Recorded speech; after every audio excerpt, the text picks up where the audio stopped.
KTU 2019 scheme civil engineering S3 fluid മെക്കാനിക്സിൻ്റെ second മൊഡ്യൂളിൻ്റെ തിയറിയാണ് ഇന്ന് എക്സ്പ്ലെയിൻ ചെയ്യുന്നത്.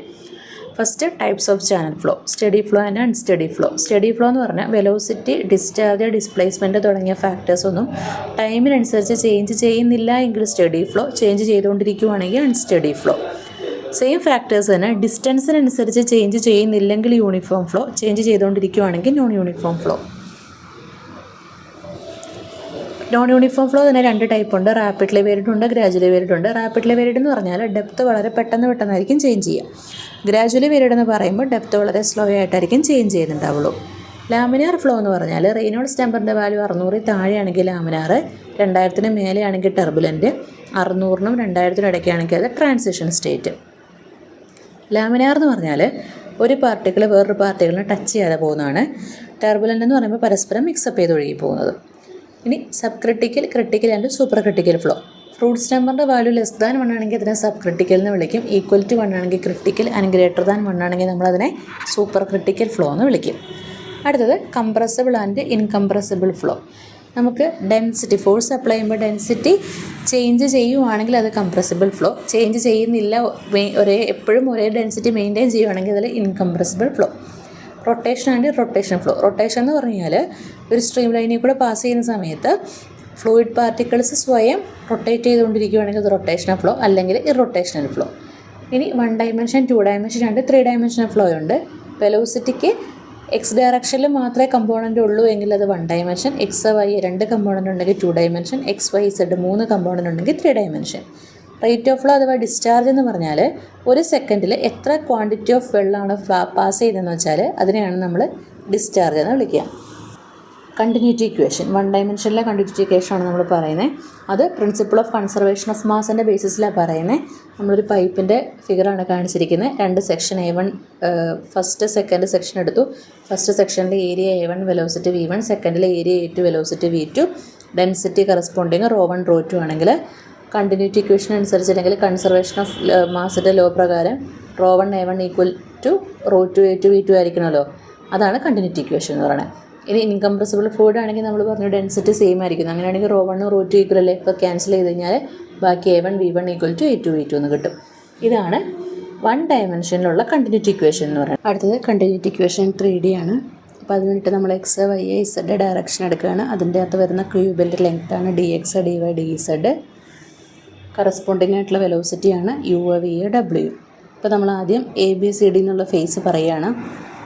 ആ ഫേസിൽ എൻ്റർ ചെയ്യുന്ന ഫ്ലൂയിഡിൻ്റെ മാസ് പെർ സെക്കൻഡ് എന്ന് പറഞ്ഞു കഴിഞ്ഞാൽ ρAV എന്നാണ് ഇക്വേഷൻ. സോ ρ × A എന്ന് പറഞ്ഞാൽ dy dz × എൻ്റർ ചെയ്യുന്ന വെലോസിറ്റി u.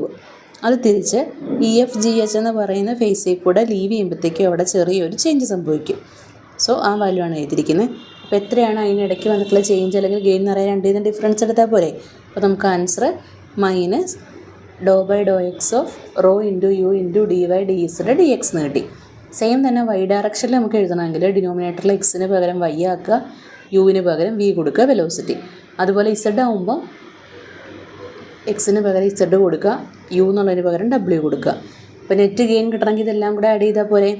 ഇനി ഇപ്പോൾ കിട്ടിയ net gain = net increase of mass per time എന്നാണ് നമ്മുടെ ഇക്വേഷൻ. മാസ് എന്നുള്ളതിനെ നമുക്ക് ഡെൻസിറ്റി × വോളിയം എന്ന് വിളിക്കാം. പെർ ടൈം ആയതുകൊണ്ട് /t. സോ രണ്ടും കൂടി ഇക്വേറ്റ് ചെയ്ത് കൊടുക്കുക. അപ്പോൾ dx dy dz കട്ടായി പോയി ബാലൻസ് ഇക്വേഷൻ കിട്ടി. ഇതാണ് നമുക്ക് 3Dയിലുള്ള കണ്ടിന്യൂറ്റി ഇക്വേഷൻ എന്ന് പറയുന്നത്. ഒരു സ്റ്റഡി ഫ്ലോയ്ക്ക് നമ്മൾ പറഞ്ഞായിരുന്നു ടൈമിനനുസരിച്ച് ചേഞ്ച് ഇല്ല. സോ ∂ρ/∂tക്ക് 0 കൊടുക്കുക. അതുപോലെ ഇൻകംപ്രസിബിൾ ആയിട്ടുള്ള ഫ്ലൂയിഡ് ആണെങ്കിൽ ഡെൻസിറ്റി കോൺസ്റ്റൻ്റ് ആണ്. സോ റോ എല്ലായിടത്തും സെയിം ആയിരിക്കും. അത് കട്ട് ചെയ്യുക. അപ്പോൾ നമുക്ക് ബാലൻസ് ഇക്വേഷൻ എന്ന് പറയുന്നത് ∂u/∂x + ∂v/∂y + ∂w/∂z = 0 എന്ന് കിട്ടി. ഇത് 2D ആകുമ്പോഴത്തേക്കും എന്ത് ചെയ്യും, ഇസഡിൻ്റെ കമ്പോണൻറ്റ് 0 വരും. അടുത്ത വെലോസിറ്റിയുടെ ആക്സലറേഷൻ്റെ ഇക്വേഷൻ നമ്മൾ ഓൾറെഡി പഠിച്ചതാണ്. ലോക്കൽ ആക്സലറേഷൻ എന്ന് പറഞ്ഞാൽ ടൈമിനനുസരിച്ച് നമ്മുടെ വെലോസിറ്റി സാധനങ്ങൾ ടൈമിനനുസരിച്ച് വരുന്ന ആക്സലറേഷനാണ് ലോക്കൽ ആക്സലറേഷൻ എന്ന് പറയുന്നത്. ഡിസ്പ്ലേസ്മെൻറ്റ് അനുസരിച്ച് വരുന്ന ആക്സലറേഷൻ ആണ്, അല്ലെങ്കിൽ നമ്മുടെ ഡിസ്റ്റൻസ് പൊസിഷൻ അനുസരിച്ച് വരുന്ന ആക്സലറേഷനാണ് കൺവെക്റ്റീവ് ആക്സലറേഷൻ എന്ന് പറയുന്നത്. സ്ട്രീം ഫംഗ്ഷനും വെലോസിറ്റി പൊട്ടൻഷ്യൽ ഫംഗ്ഷനും എന്താ നമ്മൾ ഓൾറെഡി ക്ലാസ്സിൽ ഡിസ്കസ് ചെയ്തതാണ്. ഫ്ലോ നെറ്റ് എന്ന് പറയുന്നത് നമുക്കിപ്പോൾ നമ്പർ ഓഫ് സ്ട്രീം ലൈൻസ് ഉണ്ട്, നമ്പർ ഓഫ് ഇക്വിപൊട്ടൻഷ്യൽ ലൈൻസ് ഉണ്ടെന്ന് വിചാരിക്കുക. രണ്ടും കൂടെ ജോയിൻ ചെയ്ത് കഴിയുമ്പോൾ നമുക്കൊരു ഗ്രിഡ് ലൈക്ക് സ്ട്രക്ചർ കിട്ടും. അതാണ് ഫ്ലോ നെറ്റ് എന്ന് പറയുന്നത്. അടുത്തത് റൊട്ടേഷൻ എന്ന് പറഞ്ഞു കഴിഞ്ഞാൽ ഒരു ഫ്ലൂയിഡ് എലമെൻറ്റിൻ്റെ മൂവ്മെൻറ്റാണ്. എങ്ങനെ? ഹൊറിസോണ്ടൽ ആൻഡ് വെർട്ടിക്കൽ ആക്സിസ് രണ്ട് ഡയറക്ഷനിലും അതിന് മൂവ്മെൻറ്റ് ഉണ്ടാവും. അതിൻ്റെ ഇക്വേഷനാണ് എഴുതിയിരിക്കുന്നത്. വോർട്ടിസിറ്റി എന്ന് പറഞ്ഞാൽ ഈ റൊട്ടേഷൻ്റെ ഡബിളാണ്. ദെൻ സർക്കുലേഷൻ്റെ ഇക്വേഷൻ എന്താണെന്ന് പറഞ്ഞിട്ടുണ്ട്. അടുത്തത് സ്ട്രീം ലൈൻ എന്ന് പറഞ്ഞാൽ ഒരു ഫ്ലൂയിഡ് പാർട്ടിക്കിളിൻ്റെ അല്ലെങ്കിൽ ഫ്ലോയിലുള്ള ഒരു ഇമാജിനറി ലൈനാണ്. ഇതെങ്ങനെയാണെന്ന് വെച്ചാൽ ആ ലൈനിൽ നമ്മൾ ഏതെങ്കിലും ഒരു പോയിന്റിലേക്ക് ടാൻജൻറ്റ് വരയ്ക്കുകയാണെങ്കിൽ ആ ടാൻജൻറ്റ് കാണിക്കുന്ന അവിടുത്തെ വെലോസിറ്റി ആയിരിക്കും. ഈ സ്ട്രീം ലൈനിൻ്റെ പ്രോപ്പർട്ടി എന്ന് പറഞ്ഞാൽ ഇവർ തമ്മിൽ കൂട്ടിമുട്ടില്ല. സ്ട്രീം ലൈൻ ട്യൂബ് എന്ന് പറയുന്നത് അതൊരു ഇപ്പോൾ നമുക്ക് നമ്പർ ഓഫ് സ്ട്രീം ലൈൻസ് ഉണ്ടെന്ന് വിചാരിക്കും. അതെല്ലാം കൂടെ ഒരു ക്ലോസ്ഡ് കേർവായിട്ട് നമ്മൾ റെപ്രസെൻറ്റ് ചെയ്യുകയാണെങ്കിൽ ചെറിയൊരു ക്ലോസ്ഡ് കേർവ് കൂടെ പാസ് ചെയ്യുന്നതായിട്ട് റെപ്രസെൻറ്റ് ചെയ്യുകയാണെങ്കിൽ അതാണ് സ്ട്രീം ലൈൻ ട്യൂബ്. എക്സാമ്പിൾ പൈപ്പൊക്കെ. സ്ട്രീക്ക് ലൈൻ എന്ന് പറഞ്ഞാൽ ഇപ്പോൾ ഒരു പോയിൻറ്റിൽ കൂടെ ഒരു നമ്പർ ഓഫ് പാർട്ടിക്കിൾസ് പാസ് ചെയ്യാമെന്ന് വിചാരിക്കുക. സപ്പോസ് ഒരു 6 പാർട്ടിക്കിൾ നമുക്കൊരു പോയിൻ്റ് എടുത്ത് ആ പോയിൻറ്റിൽ കൂടെ പാസ് ചെയ്യുകയാണ്. ഈ 6 പാർട്ടിക്കിളിനെയും കൂടെ ജോയിൻ ചെയ്ത് നമ്മളൊരു ലൈൻ വരച്ചാൽ അതാണ് സ്ട്രീക്ക് ലൈൻ. പാത്ത് ലൈൻ എന്ന് പറഞ്ഞാൽ ഏതെങ്കിലും ഒരു പാർട്ടിക്കിളിനെ എടുത്തിട്ട് ആ പാർട്ടിക്കിൾ പോകുന്ന വഴി ഏതാണെന്ന് ട്രേസ് ചെയ്യുന്നതാണ് പാത്ത് ലൈൻ എന്ന് പറയുന്നത്. ഇനി നമുക്ക് ഫ്ലൂയിഡിൻ്റെ മോഷൻ റെപ്രസെൻറ്റ് ചെയ്യാൻ വേണ്ടി 2 മെത്തേഡുണ്ട്. Eulerian method and Lagrangian method. Lagrangian method എന്ന് പറയുമ്പോൾ നമ്മളൊരു സിംഗിൾ പാർട്ടിക്കിളിൻ്റെ ബിഹേവിയറാണ് അനലൈസ് ചെയ്യുന്നത്. അതിനകത്ത് നമ്മൾ പാർട്ടിക്കിളിൻ്റെ ഇനീഷ്യൽ പൊസിഷൻ ഏതാണെന്ന് നോക്കിയിട്ട് അതിൻ്റെ ബേസിസിലാണ് നമ്മൾ പറയുന്നത്. അതായത് വെലോസിറ്റി എന്ന് പറഞ്ഞാൽ ആ ഇനീഷ്യൽ പൊസിഷൻ്റെ ഡിസ്റ്റൻസ് ∂x/∂t. അതുപോലെ ആക്സലറേഷൻ എന്ന് പറയുമ്പോൾ ∂2x/∂t. സെയിം തന്നെ യൂളറിയൻ മെത്തേഡ് വരുമ്പോൾ നമ്മൾ അതിനകത്ത് ഒരു സിംഗിൾ ഫിക്സഡ് പോയിൻറ്റിനകത്തുള്ള ഫ്ലൂയിഡ് പാർട്ടിക്കിളിൻ്റെ ബിഹേവിയറാണ് അനലൈസ് ചെയ്യുന്നത്. അത് സ്പേസ് കോർഡിനേറ്റും കൂടെ വെച്ചിട്ടായിരിക്കും എടുക്കുക. അപ്പോൾ u, v, w അങ്ങനെ 3 വെലോസിറ്റി ഫംഗ്ഷൻ എടുത്തു അതിൽ നമുക്ക് റിസൾട്ട് കണ്ടുപിടിക്കാം, അല്ലെങ്കിൽ അതിനെ വെക്ടറാക്കിയൊക്കെ റെപ്രസെൻറ്റ് ചെയ്യാം. ഇനി വോർട്ടെക്സ് ഫ്ലോ എന്ന് പറയുന്ന 2 ടൈപ്പ് ഉണ്ട്. ഫോഴ്സ്ഡ് വോർട്ടെക്സും ഉണ്ട്, ഫ്രീ വോർട്ടെക്സും ഉണ്ട്. വോർട്ടെക്സ് എന്ന് പറഞ്ഞു കഴിഞ്ഞാൽ തന്നെ എന്താ കർവ്ഡ് പാത്തിനെ ലോങ് ആയിട്ട് മൂവ് ചെയ്യുന്നതിനാണ് വോർട്ടെക്സ് ഫ്ലോ എന്ന് വിളിക്കുക. ഫോഴ്സ്ഡ് വോർട്ടെക്സ് എന്ന് പറഞ്ഞാൽ എക്സ്റ്റേണലായിട്ട് നമ്മൾ ടോർക്ക് അപ്ലൈ ചെയ്തുകൊണ്ട് അങ്ങനെ മൂവ് ചെയ്യിക്കുന്നതിനെയാണ് ഫോഴ്സ്ഡ് വോർട്ടെക്സ് ഫ്ലോ എന്ന് വിളിക്കുക. അതിന് എക്സാമ്പിൾ എന്ന് പറയുന്നത് നമുക്ക് സെൻട്രിഫ്യൂഗൽ പമ്പിൻ്റെ ഇമ്പലറിനകത്തുള്ള വാട്ടറിൻ്റെ മൂവ്മെൻറ്റ്. ഫ്രീ വോർട്ടെക്സ് ഫ്ലോ എന്ന് പറഞ്ഞാൽ എന്താ? അത് ഓട്ടോമാറ്റിക്കലി തന്നെ നാച്ചുറലി മൂവ് ചെയ്യുന്നതാണ്. അതിന് എക്സാമ്പിൾ എന്ന് പറയുന്നത് നമ്മുടെ റിവറിനകത്തൊക്കെ ഉണ്ടാകുന്ന വേൾപൂൾ ഉണ്ടല്ലോ, വേൾപൂൾ എന്ന് പറഞ്ഞാൽ ചുഴിയൊക്കെ ഉണ്ടാവില്ലേ, അത്. നമ്മുടെ അടുത്ത ടോപ്പിക്കാണ് ബോയൻസി എന്ന് പറയുന്നത്. ബോയൻസി എന്ന് പറഞ്ഞാൽ എന്താ? നമുക്ക് എന്തെങ്കിലും ഒരു സാധനം ഫ്ലൂയിഡിനകത്ത് ഇമ്മേഴ്സ് ചെയ്ത് കിടക്കുകയാണെങ്കിൽ ഈ ബോഡിയിലേക്ക് എന്തെങ്കിലും ഒരു അപ്വേർഡ് ഫോഴ്സ് എക്സേർട്ട് ചെയ്യും. ആ ഫോഴ്സിനെയാണ് നമ്മൾ ബോയൻസി ഫോഴ്സ് എന്ന് വിളിക്കുക. സെൻറ്റർ ഓഫ് ബോയൻസി എന്ന് പറഞ്ഞാൽ ഏത് പോയിൻറ്റിൽ കൂടിയാണോ ഈ ബോയൻസി ഫോഴ്സ് ആക്ട് ചെയ്യുന്ന പോയിൻറ്റിനെയാണ് നമ്മൾ സെൻറ്റർ ഓഫ് ബോയൻസി എന്ന് പറയുന്നത്. സ്റ്റെബിലിറ്റി ഓഫ് സബ്മേർജ്ഡ് ബോഡി എന്ന് പറഞ്ഞാൽ സ്റ്റേബിൾ ആണോ എന്ന് അറിയണം.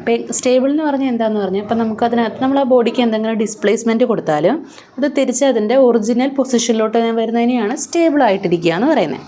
അപ്പോൾ എപ്പോഴാണ് സ്റ്റേബിൾ ഇക്വിലിബ്രിയം ആണോ നമ്മൾ അറിയുന്നത്? ബീൻ്റെ വാല്യൂ ജീനേക്കാളും മേലെയാണെങ്കിൽ അത് സ്റ്റേബിൾ, ബീൻ്റെ വാല്യൂ ജീനേക്കാളും താഴെയാണെങ്കിൽ അത് അൺസ്റ്റേബിൾ. രണ്ടും ഒരേ പോയിൻ്റ് ആണെങ്കിൽ നമ്മളതിനെ ന്യൂട്രൽ ഇക്വിലിബ്രിയം എന്ന് വിളിക്കും. ഇനി മെറ്റാസെൻറ്റർ എന്ന് പറഞ്ഞാൽ ഒരു ഫ്ലോട്ടിംഗ് ബോഡിയിലേക്ക് നമ്മൾ ഒരു എന്തെങ്കിലും ഒരു ടിൽറ്റ് കൊടുക്കുകയാണെങ്കിൽ ആ ബോഡി എന്ത് ചെയ്യും? ഓസിലേറ്റ് ചെയ്യാൻ തുടങ്ങും. അപ്പോൾ ഓസിലേറ്റ് ചെയ്യുന്നത് ഒരു പോയിൻറ്റിനെ ബോട്ടായിട്ടായിരിക്കും അത് കിടന്ന് ഓസിലേറ്റ് ചെയ്യുക. ആ പോയിൻറ്റിനെയാണ് നമ്മൾ മെറ്റാസെൻറ്റർ എന്ന് വിളിക്കുന്നത്. ആ മെറ്റാസെൻറ്റർ മുതൽ സെൻറ്റർ ഓഫ് ഗ്രാവിറ്റി G വരെയുള്ള ഡിസ്റ്റൻസാണ് മെറ്റാസെൻട്രിക് ഹൈറ്റ് എന്ന് പറയുന്നത്. മെറ്റാസെൻറ്ററിൻ്റെ ബേസിസിൽ നമുക്കിതിൻ്റെ സ്റ്റേബിലിറ്റി പറയുവാണെങ്കിൽ എമ്മിൻ്റെ വാല്യൂ ജീനേക്കാളും മേലെയാണെങ്കിൽ അത് സ്റ്റേബിൾ, താഴെയാണെങ്കിൽ അൺസ്റ്റേബിൾ, രണ്ടും ഒരേ പോയിൻറ്റിലാണെങ്കിൽ നമുക്കതിനെ ന്യൂട്രൽ ഇക്വിലിബ്രിയം എന്ന് വിളിക്കാം. ഇനി നമുക്ക് ഈ മെറ്റാസെൻട്രിക് ഹൈറ്റ് കണ്ടുപിടിക്കാനുള്ള ഇക്വേഷനും നമ്മൾ കണ്ടുപിടിക്കുകയാണ്. അതിനിട്ട് നമ്മളൊരു ഫ്ലോട്ടിംഗ് ബോഡി വിചാരിക്കുക. അതിനേക്ക് നമ്മൾ ചെറിയൊരു ആംഗുലർ ഡിസ്പ്ലേസ്മെൻറ്റ് കൊടുത്തു. അപ്പോൾ അതെന്ത് ചെയ്യും? ഓസിലേറ്റ് ചെയ്യും. ഓസിലേറ്റ് ചെയ്ത് കഴിഞ്ഞ് കഴിയുമ്പോൾ ഇതിനകത്ത് നമുക്ക് ഫിഗർ നോക്കുകയാണെങ്കിൽ ആ B'O എന്നൊക്കെ പറയുന്ന പോർഷൻ നമുക്ക് വെള്ളത്തിൻ്റെ അടിയിലും A'OA എന്ന് പറയുന്ന ആ പോർഷൻ വെള്ളത്തിൻ്റെ മേലെയും വരുന്ന രീതിയിലാണ് ഇപ്പോൾ ഇത് കിടക്കുന്നത്. അപ്പോൾ നമ്മളതിനകത്തൊരു ചെറിയൊരു സ്ട്രിപ്പ് കൺസിഡർ ചെയ്യാമെന്ന് O എന്ന് പറയുന്ന പോയിൻറ്റിൽ നിന്ന് X ഡിസ്റ്റൻസ് മാറിയിട്ട് ചെറിയൊരു സ്ട്രിപ്പ് നമ്മൾ കൺസിഡർ ചെയ്തു. ആ സ്ട്രിപ്പിൻ്റെ ഏരിയ എന്ന് പറയുന്നത് ശരിക്കും ഹൈറ്റ് ഇൻറ്റു തിക്നെസ് ആണ്. അതിൻ്റെ ഹൈറ്റ് എന്ന് പറഞ്ഞു കഴിഞ്ഞാൽ നമുക്കറിയാം ട്രയാങ്കിളിൽ നിന്ന് x θ എന്ന് എടുക്കാമല്ലോ നമുക്ക്. So height x θ into thickness dx. Volume കിട്ടാൻ ഏരിയ ഇൻറ്റു ലെങ്ത് ചെയ്യുക. അപ്പോൾ വോളിയം കിട്ടി. വെയിറ്റ് എന്ന് പറഞ്ഞാൽ എന്താ? ρg ആണ് ഇക്വേഷൻ. അപ്പോൾ ρ ഇൻറ്റു g ഇൻറ്റു ഇപ്പോൾ കിട്ടിയ വോളിയത്തിൻ്റെ വാല്യൂ ഇട്ട് കൊടുക്കുക. അപ്പോൾ വെയിറ്റിൻ്റെ ഇക്വേഷൻ കിട്ടി. ഇത് തന്നെയാണ് ലെഫ്റ്റ് സൈഡിലും വരിക. അപ്പോൾ നമുക്കിനി മൊമെൻറ്റ് എടുക്കുമ്പോൾ എന്താ? മൊമെൻറ്റ് എന്ന് പറഞ്ഞാൽ ഫോഴ്സ് ഇൻറ്റു പെർപെൻഡിക്കുലർ ഡിസ്റ്റൻസ് അല്ലേ. സോ ഇപ്പോൾ കിട്ടിയ ഫോഴ്സ് ഇൻറ്റു പെർപെൻഡിക്കുലർ ഡിസ്റ്റൻസ് എന്ന് പറഞ്ഞാൽ എക്സ് പ്ലസ് എക്സ്, രണ്ട് സൈഡിലേക്കുള്ള ഡിസ്റ്റൻസ്, അതായത് എക്സ് പ്ലസ് എക്സ്. അപ്പോൾ നമുക്ക് ആ മൊമെൻറ്റിൻ്റെ വാല്യൂ കിട്ടി. ഇനി മൊമെൻറ്റ് കിട്ടിയത് ചെറിയൊരു സ്ട്രിപ്പിൻ്റെ മാത്രമല്ലേ. അപ്പോൾ കംപ്ലീറ്റ് കിട്ടണമെങ്കിൽ നമ്മൾ എന്ത് ചെയ്യണം? അതിനെ ഇൻറ്റഗ്രേഷൻ ചെയ്യണം. അപ്പോൾ നമുക്കൊരു ഇക്വേഷൻ കിട്ടി. ഇനി ബി ഡാഷ് എന്നുള്ള നമ്മളൊരു ചെറിയ ഡിസ്പ്ലേസ്മെൻറ്റ് കൊടുത്തപ്പം ബി എന്ന് പറഞ്ഞുണ്ടായിരുന്ന ഇനീഷ്യലി ഉണ്ടായിരുന്ന ബോയിൻ്റെ ഫോഴ്സ് ബി ഡാഷിലേക്ക് ഷിഫ്റ്റ് ചെയ്തു. അപ്പോൾ ബി ഡാഷ് കിട്ടണമെങ്കിൽ അത് ട്രയാങ്കിൾ ആക്കി എടുത്ത് ബി ഡാഷ് എന്നുള്ളത് ട്രയാങ്കിൾ പോലെ എടുത്താൽ സൈൻ തീറ്റ എടുക്കുമ്പോൾ B dash is equal to GM into sine theta എന്ന് കിട്ടും. സൈൻ തീറ്റയുടെ വാല്യൂ അപ്രോക്സിമേറ്റ്ലി നമുക്ക് തീറ്റ എന്ന് എടുക്കാൻ വളരെ ചെറുതായതുകൊണ്ട് സോ നമുക്ക് B dash is equal to BM into theta എന്ന് കിട്ടി. അപ്പോൾ നമ്മൾ മൊമെൻ്റ് എടുക്കുമ്പോൾ ഇവിടുത്തെ buoyancy force FB into perpendicular distance ബിയിലേക്കുള്ളതെന്ന് പറഞ്ഞാൽ ബി ഡാഷ്. ബി ഡാഷിന് പകരം ഇപ്പോൾ കിട്ടിയ വാല്യൂ ഇട്ട് കൊടുക്കാം. രണ്ടും കൂടി ഇക്വേറ്റ് ചെയ്യുക. ഇക്വേറ്റ് ചെയ്ത് സോൾവ് ചെയ്തിട്ട് അത് നമുക്ക് റിലേഷൻ കിട്ടുന്നതാണ് FB into BM is equal to ρGI. ഇനി FB എന്ന് പറഞ്ഞാൽ നമ്മൾ പറഞ്ഞു ബോയിൻ ഫോഴ്സ് ആണ്. ബോയിൻ ഫോഴ്സ് ഇസ് ഈക്വൽ ടു എന്താണ്, നമ്മൾ എന്തോരം വാട്ടർ ഡിസ്പ്ലേസ് ചെയ്തതിനോട് ഈക്വൽ ആണെന്ന് പറഞ്ഞു. ബോയൻസി ഫോഴ്സ് എന്ന് പറഞ്ഞാൽ equal to the water displaced ആണ്. അപ്പോൾ നമുക്കതിനെ ρGV എന്ന് വിളിക്കാം. അപ്പോൾ FBക്ക് പകരം ρGV എന്ന് നമ്മൾ സബ്സ്റ്റിറ്റ്യൂഷൻ ഇട്ട് കൊടുത്തു കഴിഞ്ഞാൽ നമുക്കതിൽ നിന്ന് BMൻ്റെ value is equal to I volume എന്ന് കിട്ടി. അപ്പോൾ നമുക്ക് വേണ്ട മെറ്റാസെൻട്രിക് ഹൈറ്റ് GM കിട്ടണമെങ്കിൽ എന്ത് ചെയ്താൽ മതി, BM ന്ന് BG കുറച്ചാൽ മതി. BMന് ഇപ്പോൾ കിട്ടിയ I വോളിയം മൈനസ് BG എടുക്കുക. I എന്ന് പറഞ്ഞാൽ മൊമെൻ്റ് ഓഫ് ഇനേർഷ്യ, വോളിയം എന്ന് പറയുന്നത് ഇമ്മേഴ്സ്ഡ് വോളിയം വേണം, BG എന്ന് പറഞ്ഞാൽ ബോയൻസി പോയിൻറ്റും സെൻറ്റർ ഓഫ് ഗ്രാവിറ്റിയും തമ്മിലുള്ള ഡിസ്റ്റൻസ്. ഈ മെറ്റാസെൻട്രിക് ഹൈറ്റ് കണ്ടുപിടിക്കാൻ വേണ്ടിയിട്ട് ഒരു ഇക്വേഷൻ ഇവിടെ പറയുന്നുണ്ട്. സപ്പോസ് ഒരു W1 എന്ന് പറയുന്ന ഒരു വെയിറ്റ് ഈ നമ്മളുടെ ബോഡിയുടെ മേലെ മൂവ് ചെയ്യാമെന്ന് വിചാരിക്കും എക്സ് ഡിസ്റ്റൻസിൽ. അപ്പോൾ അതിനുണ്ടാകുന്നൊരു ടിൽറ്റ് ഉണ്ടാവുമല്ലോ, ആ ടിൽറ്റിൻ്റെ കറസ്പോണ്ടിങ് ആയിട്ടുള്ള ആംഗിളാണ് തീറ്റ എന്ന് പറയുന്നത്. അങ്ങനെയാണെങ്കിൽ നമ്മുടെ GM കണ്ടുപിടിക്കാനുള്ള ഇക്വേഷനാണ്. ഇത് യൂസ് ചെയ്തിട്ടുള്ള പ്രോബ്ലംസ് നമ്മൾ ക്ലാസ്സിൽ ചെയ്തിട്ടുണ്ട് ഓൾറെഡി.